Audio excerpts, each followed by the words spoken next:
Hi hello ನಮಸ್ತೆ, welcome back to dream visit Rohit YouTube channel. ನಾವು ಇವತ್ತು ಆಗಸ್ಟ್ 15 ಸ್ವಾತಂತ್ರ್ಯ ದಿನಾಚರಣೆ ಪ್ರಯುಕ್ತ ನಾವು ಇವತ್ತು ನಮ್ಮ CPCRI ಕಿದ್ವಿಯಲ್ಲಿ ಆಚರಣೆ ಮಾಡ್ತಿದ್ದೇವೆ. ಸೊ ಈ ಆಚರಣೆಗೆ ಇವಾಗ ನಾನು ಹೋಗ್ತಾ ಇದ್ದೇನೆ. ಅನೇಕ ಎಲ್ಲ ಕಡೆ ಎಲ್ಲ ಶಾಲೆಯಲ್ಲಿಯೂ ಪಂಚಾಯಿತಿಗಳಲ್ಲೂ ಅನೇಕ ಕಡೆಯಲ್ಲಿ ಸ್ವಾತಂತ್ರ್ಯ ದಿನಾಚರಣೆಯನ್ನು ಆಚರಣೆ ಮಾಡ್ತಾರೆ. ಶಾಲಾ ಮಕ್ಕಳೆಲ್ಲ ಬೆಳಿಗ್ಗೆ ಬೇಗನೆ ಸ್ವಾತಂತ್ರ್ಯ ದಿನಾಚರಣೆಗೆ ಹೊರಟಿದ್ದಾರೆ. 1857ರಲ್ಲಿ ಶುರುವಾದ ಸ್ವಾತಂತ್ರ್ಯ ಚಳವಳಿಯು 1947ರಿಗೆ ಅಂತ್ಯಗೊಳ್ಳುತ್ತದೆ. ನೋಡಿ, ಎಲ್ಲ ರಿಕ್ಷಾಗಳಲ್ಲೆಲ್ಲ ಫ್ಲ್ಯಾಗ್ ಎಲ್ಲ ಹಾರಿಸ್ತಿದ್ದಾರೆ. ಈ ಹೋರಾಟದಲ್ಲಿ ಅನೇಕ ಮಹನೀಯರು ತನ್ನ ಪ್ರಾಣವನ್ನೇ ಬಲಿದಾನ ನೀಡಿ ಸ್ವಾತಂತ್ರ್ಯವನ್ನು ಕೊಟ್ಟಿದ್ದಾರೆ. ಸ್ವಾತಂತ್ರ್ಯ ಬಲಿದಾನ ನೀಡಿದಲ್ಲಿ ಮಹನೀಯರಾದವರೆಂದರೆ ಮಹಾತ್ಮ ಗಾಂಧೀಜಿ, ಸುಭಾಷ್ ಚಂದ್ರ ಬೋಸ್, ಜವಾಹರಲಾಲ್ ನೆಹರು ಹಾಗೆ ಅನೇಕರಿದ್ದಾರೆ. ಅದೇ ರೀತಿಯಲ್ಲಿ ಪ್ರಥಮವಾಗಿ ಈ ಸ್ವಾತಂತ್ರ್ಯ ಚಳವಳಿ ದಂಗೆ ಏಳಲು ಕಾರಣವಾದದ್ದೇ 1857ರಲ್ಲಿ ಮಂಗಲ್ ಪಾಂಡೆ ಅವರನ್ನು ಬ್ರಿಟಿಷರು ಗುಂಡಿಕ್ಕಿ ಕೊಲ್ಲಲಾಯಿತು. ಅದರ ನಂತರ ಸ್ವಾತಂತ್ರ್ಯ ಚಳವಳಿಯು ಒಬ್ಬೊಬ್ಬ ನಾಗರಿಕರು ಸೇರಿಕೊಂಡು ಸ್ವಾತಂತ್ರ್ಯ ಚಳವಳಿಯನ್ನು ನಡೆಸ್ತಾ ಬಂದರು. ಸೊ ಇದುವೇ ನಮ್ಮ CPCRI ಕಿದು.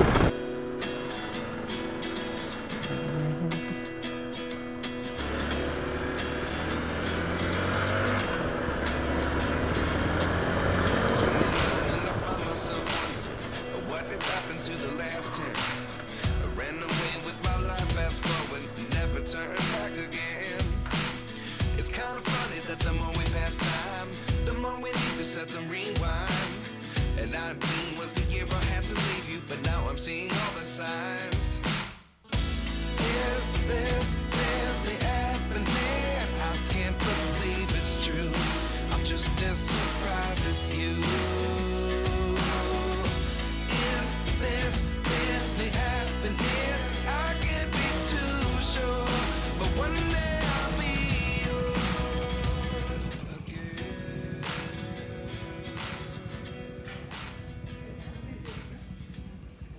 ಸ್ವಾತಂತ್ರ್ಯ ದಿನಾಚರಣೆಯ ಶುಭಾಶಯಗಳು.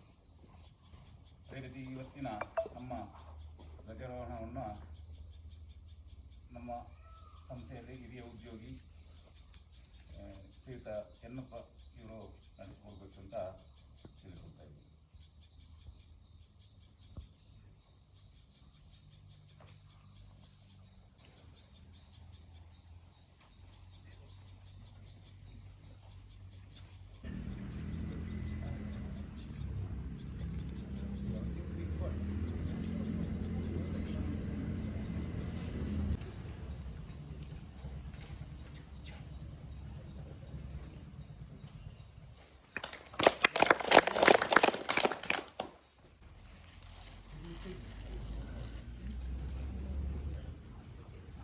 वंदे मातरम, वंदे मातरम.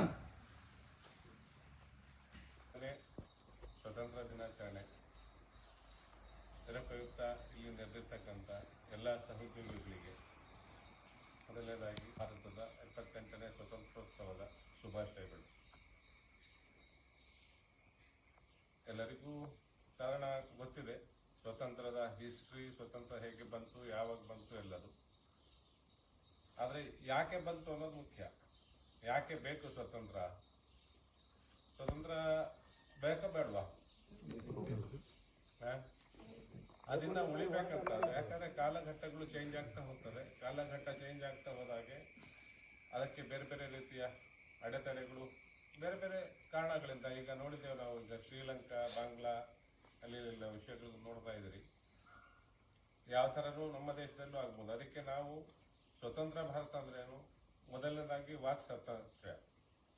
ನಾವು ಪ್ರಶ್ನೆ ಮಾಡೋದನ್ನ ತಪ್ಪಿದ್ದಾಗ ಎಲ್ಲೇ ಆಗಲಿ ಯಾರೇ ಆಗಲಿ ಪ್ರಶ್ನೆ ಮಾಡೋದನ್ನ ಕಲಿಬೇಕು. ಪ್ರಶ್ನೆ ಮಾಡೋದನ್ನ ಕಲ್ತಿಲ್ಲ ನಾವು ಅಂದ್ರೆ ಏನಾಗ್ತದೆ, ಅದು ಟು ಬಿ ಗ್ರಾಂಟೆಡ್ ಅಂತ, ಅಂದರೆ ಬೇರೆ ಸಮಸ್ಯೆಗಳಿಗೆ ಹೋಗ್ತದೆ. ನಾಳೆ ದೊಡ್ಡ ಸಮಸ್ಯೆ ಆದಮೇಲೆ ಅಲ್ಲಿ ಅದನ್ನೇನು ರಿಪೇರಿ ಮಾಡ್ಲಿಕ್ಕೆ ಆಗೋದಿಲ್ಲ. ಈಗ ನಮ್ಮ ಸಂಸ್ಥೆಯಿಂದನೇ ಹಿಡಿದು ರಾಷ್ಟ್ರ ಮಟ್ಟ ತನಕನೂ ಹಾಗೇನೆ. ನಾವು ಗೊತ್ತಿದ್ದು ತಪ್ಪಾಗ್ತಾ ಇದೆ ಅಂದಾಗ ಯಾವಾಗ ಸುಮ್ಮನೆ ನಿಲ್ತೇವೋ ಅದು ದೊಡ್ಡ ತಪ್ಪಾಗ್ತದೆ. ಸ್ವತಂತ್ರ ಅನ್ನೋದು ಅದಕ್ಕೆ ಏನು, ಪ್ರಶ್ನೆ ಮಾಡೋದನ್ನ ಕಲಿಬೇಕು. ಯಾಕಂದ್ರೆ ರಾಷ್ಟ್ರ, ರಾಜ್ಯ, ಸಂಸ್ಥೆ ಎಲ್ಲವೂ ಸಮಾಜತೆ. ಯಾರೇ ಒಬ್ಬ ವ್ಯಕ್ತಿದಲ್ಲ. ನಾವೆಲ್ಲರೂ ಏನಾಗಿದೆ ಅಂದರೆ ಎಲ್ಲರೂ ಎಂಪ್ಲಾಯೀಸ್ ಅಷ್ಟೇ, ನಮ್ಮ ಸ್ವಂತದ್ದಲ್ಲ. ನಮ್ಮ ಸ್ವಂತದ್ದಂತ ಇಲ್ಲೇನೂ ಇಲ್ಲ. ಆದರೆ ಆ ಸಂಸ್ಥೆಯನ್ನು ನಡ್ಸ್ಕೊಂಡು ಹೋಗ್ತಂಥ ಜವಾಬ್ದಾರಿ, ರಾಜ್ಯವನ್ನು ನಡ್ಸ್ಕೊಂಡು ಹೋಗುವಂಥ ಜವಾಬ್ದಾರಿ, ರಾಷ್ಟ್ರವನ್ನು ನಡ್ಸ್ಕೊಂಡು ಹೋಗತಕ್ಕಂಥ ಜವಾಬ್ದಾರಿಯನ್ನು ಯಾರಿಗೆ ಕೊಟ್ಟಿರ್ತೇವೋ ಅವರು ಸರಿಯಾಗಿ ಕೆಲಸ ಮಾಡ್ದಲೇ ಇದ್ದರೆ ಅಥವಾ ಸರಿಯಾಗಿ ನಡೀತಾ ಇಲ್ಲ ಅಂತ ಆದಾಗ ನಾವು ಪ್ರಶ್ನೆಗಳನ್ನು ಮಾಡಲೇಬೇಕು. ಇದು ತಲೆಯಲ್ಲಿರಲಿ. ಯಾಕಂದರೆ ಯಂಗ್ಸ್ಟರ್ಸ್ ಇದ್ದೀರಿ, ನೆಕ್ಸ್ಟ್ ಜನ್ರೇಷನ್ ಲೀಡರ್ಸ್ ನೀವೇ. ಅಂದರೆ ಪ್ರಜೆಗಳೇ ಪ್ರಭುಗಳು ಅಂತ ಹೇಳ್ತಾರೆ. ಆದರೆ ಯಂಗ್ಸ್ಟರ್ಸ್ಗಳು ಈಗ ನೀವುಗಳೇ ಪ್ರಭುಗಳು. ನೆಕ್ಸ್ಟ್ ಯಾಕೆ ವೋಟಿಂಗ್ ಪವರ್ ಇರೋರೆಲ್ಲರೂ ಪ್ರಭುಗಳೇ. ಬರೀ ವೋಟ್ ಹಾಕಿದಾಗ ಮಾತ್ರ ಪಕ್ಷಪಾತ ಅದೆಲ್ಲ ಇರ್ತದೆ. ನೀವು ಯಾರಿಗೆ ಹಾಕ್ತಿರೋ ಹಾಕ್ಕೊಳ್ಳಿ. ಪ್ರಶ್ನೆ ಮಾಡೋದು ಬಂದಾಗ ಯಾರೇ ಇದ್ರೂ ಕೂಡ ಮುಲಾಜಿಲ್ದಲೆ ಸಮಸ್ಯೆ ಇದ್ದಾಗ ಪ್ರಶ್ನೆ ಮಾಡಲೇಬೇಕು. ಸ್ವತಂತ್ರ ಅನ್ನೋದು ಅದಕ್ಕಾಗಿ. ಯಾಕಂದರೆ ಹೆದರ್ಕೊಂಡಿದ್ರೆ ನಿಮ್ಮ ಸ್ವತಂತ್ರ ಹೋಯಿತು. ಇನ್ನೇನು ಸ್ವತಂತ್ರ ಇದೆ? ಅದು ಪಾಳೆಗಾರಿಕೆ ಆಗ್ತದೆ. ಅದು ಹಳೆ ಕಾಲದ ಪಾಳೆಗಾರಿಕೆಯಲ್ಲಿ ಹೇಗಿರ್ತದೆ ಹಾಗಾಗ್ತದೆ. ಪ್ರಶ್ನೆ ಕೇಳಬೇಕು, ಅದಕ್ಕೆ ಉತ್ತರನೂ ಕಂಡು ಹಿಡ್ಕೋಬೇಕು. ಇದು ಮೊದಲನೇದು. ಎರಡನೇದು, ಸ್ವತಂತ್ರ ಅಂದರೆ ನಮಗೆ ಕೆಲಸ ಮಾಡೋ ಸ್ವತಂತ್ರ, ಎಲ್ಲ ಸ್ವತಂತ್ರವನ್ನು ಕೊಟ್ಟಿದ್ದಾರೆ. ಅದನ್ನು ಉಪಯೋಗಿಸ್ಕೊಂಡು ಸಂಸ್ಥೆಯ ದೇವದೇಶಗಳಿಗೆ ತೊಂದರೆ ಆಗದಂತೆ, ಸಂಸ್ಥೆಯ ಅಭಿವೃದ್ಧಿಗೆ ಒಳ್ಳೆ ರೀತಿಯಲ್ಲಿ ಎಲ್ಲರೂ ನಮ್ಮ ಕೈಯಲ್ಲಾದಷ್ಟು ಕೆಲಸವನ್ನು ನಿಸ್ವಾರ್ಥವಾಗಿ ಮಾಡ್ತಾ ಈ ಸಂಸ್ಥೆಯನ್ನು ಇನ್ನೂ ಎತ್ತರದ ಮಟ್ಟಿಗೆ ಬೆಳೀಲಿಕ್ಕೆ ಎಲ್ಲರ ಸಹಕಾರವನ್ನು ಕೋರ್ತಾ ನನ್ನ ಮಾತನ್ನು ಮುಗಿಸ್ತೇನೆ.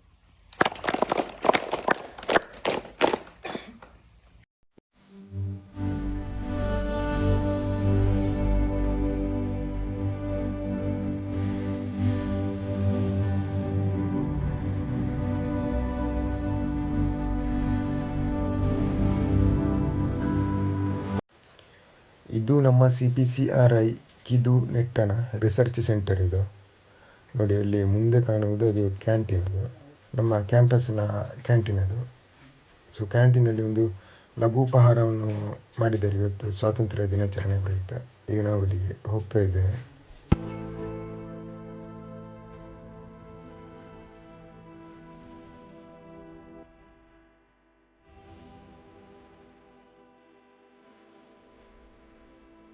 ಸ್ವಾತಂತ್ರ್ಯ ದಿನಾಚರಣೆಯ ಪ್ರಯುಕ್ತ ಬೆಳಗಿನ ಉಪಹಾರವಾಗಿ ಸಜ್ಜಿಗೆ, ಕ್ಷೀರ ಹಾಗೂ ಟೀಯನ್ನು ಇಲ್ಲಿ ನಮ್ಮ ಕ್ಯಾಂಟೀನಲ್ಲಿ ಆಯೋಜಿಸಿದ್ದೇವೆ.